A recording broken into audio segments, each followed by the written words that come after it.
What's up? It's Claude Harris here. I am the founder and creator of College Culture Network, so I'm excited about being able to go over some of the things in college orientation, give you a real quick breakdown on me. I actually went to Pittsburgh State College, played college basketball down there, got a degree from the college, actually went out into now working at a bank and financial advisor and all the good stuff. And I'm very passionate about helping kids learn the importance of being able to do something positive with their life. So we will have probably other people that will do some of the instruction videos outside of just myself as we continue to grow. But right now it's just me trying to make sure I get my voice out there to help you guys out. So let's start out with college orientation. We're going to go a little bit of a different way, because a lot of times when you see the curriculum and you're like, man, there's a lot of stuff that they're looking for me to do. Why are they asking to do all this stuff? So kind of want to give you an overview of why it's important to kind of understand what we're up to, and then from there we'll give you the actual steps that you need to take in order to make it happen and get scholarships and be able to go to college without student loans. So let's jump on in right now. First one is, again, college orientation. So why do you want to go to college? I ask this question to a lot of students that I talk to every day. Why is it important to go to college? Some of the reasons why people tell me is, they want to get a better education. They want to go and play sports like I did when I played college basketball. They want to have fun and take care of business at the same time. They want to start their life. And some of them are just keeping it 100 with me, and they say, hey, I just want to get away from my parents and my guardians. I'm tired of dealing with them, so I want to be able to have my own freedom. So whatever that reason may be that you want to go to college, that's good. Going to college is a good thing. So the reasons why all kind of boil down to one thing. People want to start their career and they want to start making money, right? And so why do you want to start making money? Because is $100,000 a year enough? Is $50,000 a year? Is $2 million a year enough? What's enough money for you to be able to be happy? And so what we got to understand is there's a certain amount of money you need to make in order to fund your ideal lifestyle. So we're going to go into some quick activity time so we can break down what an ideal lifestyle, put that in quote, what an ideal lifestyle looks like, right? So let's jump into this real quick. So in order to fund your ideal lifestyle, let's just do an example. Let's say a person starts out after college making $50,000 a year, and then after their taxes, we all got to pay taxes, you net about $3,000 a month, right? So $50,000 a year actually puts about $3,000 a month in your pocket. So the first thing is, we always talk about, you want to become wealthy, you got to be very charitable. So I would say the first 10% that you would give that away in some capacity to help other people in whatever capacity that looks like. Most of the wealthy people that understand this principle continually have more money coming into them because they're being very good with their money and helping other people that are in need of organizations. So I would say 10% of that should go away to helping some kind of charity and not just hoarding everything but trying to help out other people. So then you need to have a place to stay. So to have a nice apartment, you're going to have maybe say a 2-bedroom apartment. You want to have a little home office going on in your apartment, or you just want to have 2 bedrooms, whatever that looks like. That may run you about $1,000 a month, right? And so then you got to have a nice car, right? And that's a nice whip right there, right? That's a BMW 700, I believe, if I'm not mistaken. So let's say that's for about $400 a month. And then you got lights, gas, water, you basically call it utilities. So groceries, so you like to eat, so about maybe $250, $300 a month. So I just want to have $300 a month. Car insurance is $100 a month. You're going to have a cell phone payment about $125 a month. You're going to like to eat out. Some people are going to eat out more than $100 a month, but let's just say, for example, $100 a month. Shopping, some people again may blow past $150 a month, but let's say you stay about $150. And then you got to have gas for this nice car that you have here, so it's about $150 a month. So if you have a calculator, you can total all this up, or you can just let me do it for you in this example. I've totaled it up for you, and so we've got $2,625 a month is what all of that stuff equals up to. So I told you earlier that you were getting $3,000 a month in a total net amount. And so if you take the $3,000 plus all of this that's on the screen, plus that $300 that we're being charitable with, right? Then you're going to have about $375 a month left over, right? Not bad. You got more money left over than your bills, which is better than a lot of people, right? So let's move forward.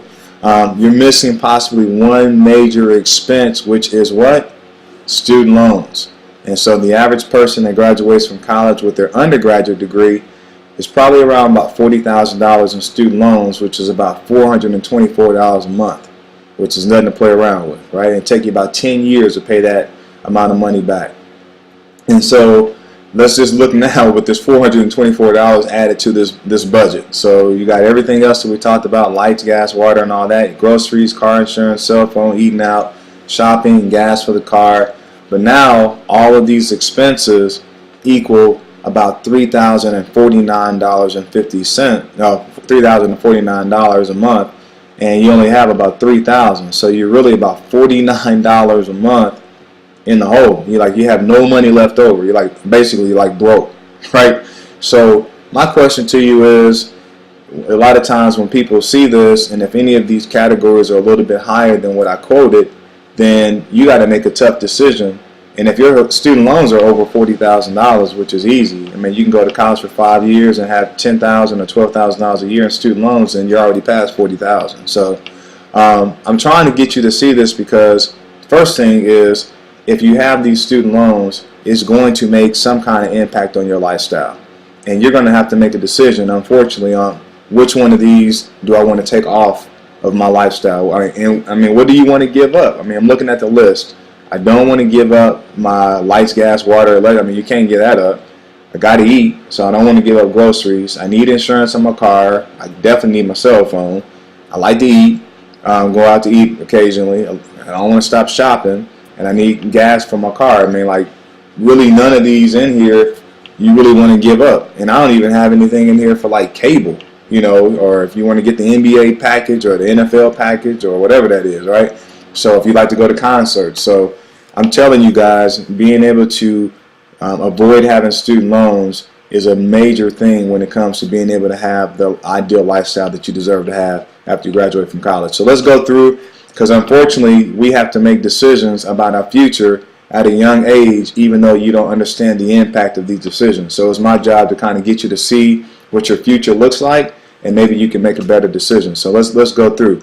So if you have scholarships, grants, or endowments, meaning you're either getting a good score on the ACT test score, definitely. Got a good GPA, definitely. And then you actually are writing essays, or if you're an athlete, you're playing sports and you're in AAU and all that stuff, and you're working on getting better, then you're putting yourself in the best position possible to have zero. That's the zero, y'all, as for student loans, and that's where you want to be at. So let's say, for example, you have no student loans and you have $375 a month that's left over, like we talked about before. I'm going to show you what is called our money blueprint system. So let me walk you through this real quick. So that $375, let's say you took $200 of that and you put that into a savings account. You just put it back so you can have some money built up. And then you invest in $100 into yourself. That's reading books, taking additional classes, going to seminars, webinars, whatever that looks like, right? We give you a 5-year snapshot of what your financial future will look like. You would actually have $12,000 in the bank, just chilling in the bank, knowing that you got some extra money.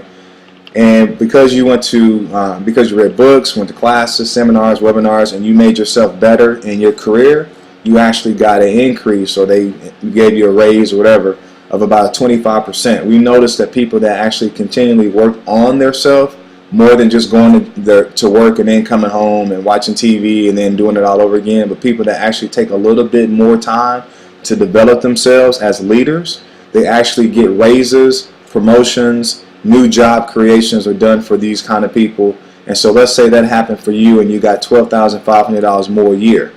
Well, going into year 6, you would have $750 a month extra.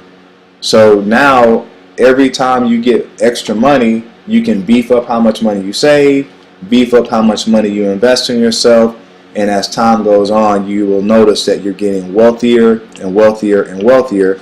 Or this person right here that has a negative $49 a month, they're frustrated, they're complaining about their job, they feel like they're not making enough money, and all of it boiled down to one group of people had a lot of student loans and they had to pay all this stuff back, and another person actually took advantage of what they had available to them and they got themselves in position to not have student loans. So when it comes time to writing essays, don't get frustrated, please. When it comes time to doing research on colleges or all the things that we're going to have in our curriculum, We're doing this because we want you to be in a position where you can have a wonderful financial future and you don't have to worry about having a lot of student loan debt to have to repay back when you graduate from college. So that's the reason why we're going through college orientation, just to break down the overall game plan, and then we'll walk you through the steps as we go through the curriculum. Have a great day. We got programs for you if you're a freshman, sophomore, junior, or senior. Take care of yourself.